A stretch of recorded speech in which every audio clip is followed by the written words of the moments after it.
রমজানের ওই রোজার শেষে এলো খুশির ঈদ।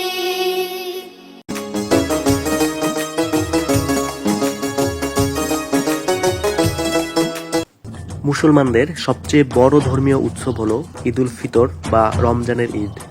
আরবি ঈদ শব্দের মানে খুশি, আনন্দ বা উৎসব। ঈদকে ঈদ বলে নাম করার কারণ হলো তা প্রত্যেক বছর ফিরে আসে, আর তার মূল রূপ হলো আওদ, যার অর্থ ফিরে আসা। মুসলমানদের জন্য ঈদ পালন ওয়াজিব, অর্থাৎ অবশ্যই পালনীয়। তা সত্ত্বেও আমরা অনেকেই জানি না কবে থেকে এবং কিভাবে আমাদের মাঝে ঈদ এলো। তোর সোনা দানা বালা খানা সব রাহে লীলা। মুসলমানরা প্রতি বছর দুটি ঈদ পালন করেন। এর একটি হলো ঈদুল ফিতর বা রোজার ঈদ, যেটি পালন করা হয় শাওয়াল মাসের 1 তারিখে, আর অন্যটি হলো ঈদুল আজহা বা কুরবানির ঈদ, যেটি পালন করা হয় জিলহজ মাসের 10 তারিখে। বাংলাদেশের মুসলমানরা সবচেয়ে বড় উৎসব হিসেবে বিবেচনা করেন ঈদুল ফিতর বা রোজার ঈদকে। ফিতর অর্থ ভাঙ্গা, অর্থাৎ ঈদুল ফিতর অর্থ রোজা ভাঙ্গার আনন্দ। এটিকে শরীয়তের ভাষায় ইয়াউমুল জাজা বা প্রতিদান দিবসও বলা হয়। ঈদ ইসলামের সবচেয়ে বড় ধর্মীয় উৎসব হলেও এই ধর্মের আবির্ভাবের সাথে সাথেই কিন্তু ঈদের প্রচলন শুরু হয়নি। ঈদুল আজহা কখন আর কোন প্রেক্ষাপটে চালু হয়েছিল তা আমরা সবাই জানি, কিন্তু ঈদুল ফিতর কখন এবং কিভাবে প্রচলিত হয়েছিল সে সম্পর্কে আমরা তেমন কিছুই জানি না। আজ ভুলে যা তোর দোস্ত দুশমন, হাত মেলাও হাতে।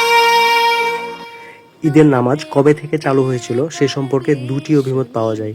প্রথমত, আদ-দুটুর মুখতার গ্রন্থে বর্ণিত হয়েছে যে প্রথম হিজরিতে অর্থাৎ 623 খ্রিস্টাব্দে ঈদের নামাজের বিধান প্রবর্তিত হয়েছে। দ্বিতীয়ত, বেশিরভাগ আলেমের মতে দ্বিতীয় হিজরিতে তার বিধান প্রবর্তিত হয়। মুসলমানরা মদিনায় প্রথম ঈদুল ফিতরের নামাজ পড়ে দ্বিতীয় হিজরি মোতাবেক 624 খ্রিস্টাব্দে। এই অভিমতই অধিক যুক্তিযুক্ত, কেননা দ্বিতীয় হিজরির শাবান মাসে রোজা বাধ্যতামূলক করার আয়াত নাজিল হয়। এই হিসাবে দ্বিতীয় হিজরিতেই ঈদের নামাজের বিধান প্রবর্তিত হয়। এখানে বলে রাখা ভালো যে নবী মুহাম্মদ যখন মক্কা থেকে 622 খ্রিস্টাব্দে হিজরত করে মদিনায় যান, তখন সময়কে ভিত্তি করে হিজরি সাল গণনা শুরু হয়। এ বিষয়ে আনাস নামে নবী মুহাম্মদের একজন সাহাবা বা সাথীর বর্ণনা করা একটি হাদিসের উদ্ধৃতি দিয়ে বাংলাদেশের জাতীয় জ্ঞানকোষ বাংলাপিডিয়া বলছে, মদিনায় যাওয়ার পর নবী মুহাম্মদ দেখলেন যে সেখানকার মানুষ বছরে 2টি বড় উৎসব পালন করেন। তিনি জানতে চাইলেন সেগুলো কি উৎসব। এগুলো ছিল নওরোজ এবং মিহিরজান নামে 2টি উৎসব, যেগুলো সেখানকার বাসিন্দাদের ধর্ম এবং গোত্রের রীতি অনুযায়ী একটি শরতে এবং আরেকটি বসন্তকালে উদযাপন করতেন। তখন ওই 2টি উৎসবের আদলে মুসলমানদের জন্য বছরে 2টি ধর্মীয়, সামাজিক এবং জাতীয় উৎসব পালনের রীতি প্রবর্তন করা হয়। ঈদ প্রচলন নিয়ে এর বাইরে আর কোনো বক্তব্য বা ব্যাখ্যা পাওয়া যায়নি। ঈদ উদযাপন মদিনায় শুরু হলেও পরবর্তীতে পুরো দুনিয়ায় মুসলমানদের মধ্যে তা ছড়িয়ে পড়ে এবং প্রচলিত হয়ে যায় ঈদ পালন। কালক্রমে অঞ্চলভেদে এই উৎসবে ভিন্ন ভিন্ন আনুষ্ঠানিকতা যুক্ত হয়।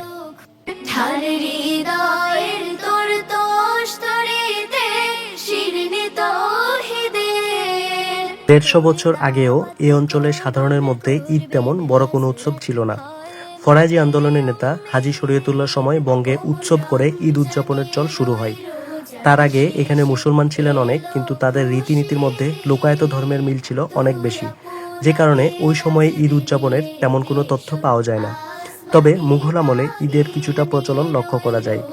ঈদের চাঁদ উঠলে তারা আনন্দ উৎসবের মাধ্যমে ঈদ উদযাপন করতেন। ঈদের দিন তারা একসাথে নামাজ পড়তেন। নামাজ পড়ে ফেরার পথে হাতি বা ঘোড়ার পিঠ থেকে তারা সাধারণ মানুষের দিকে পয়সা ছুড়ে দিতেন। তখন ঈদ ধনীদের উৎসব হিসেবে বিবেচিত হতো, অর্থাৎ তাদের নিজেদের মধ্যেই ঈদ উদযাপিত হতো। সাধারণ মানুষ তাদের সাথে উদযাপন করতে পারতেন না। মুঘলদের সেই স্মৃতি বিজড়িত ঈদগাহ মাঠে এখনও ঈদের নামাজ আদায় করা হয়। ঢাকার ধানমন্ডি ঈদগাহ মাঠ মুঘলদের আমলে তৈরি করা।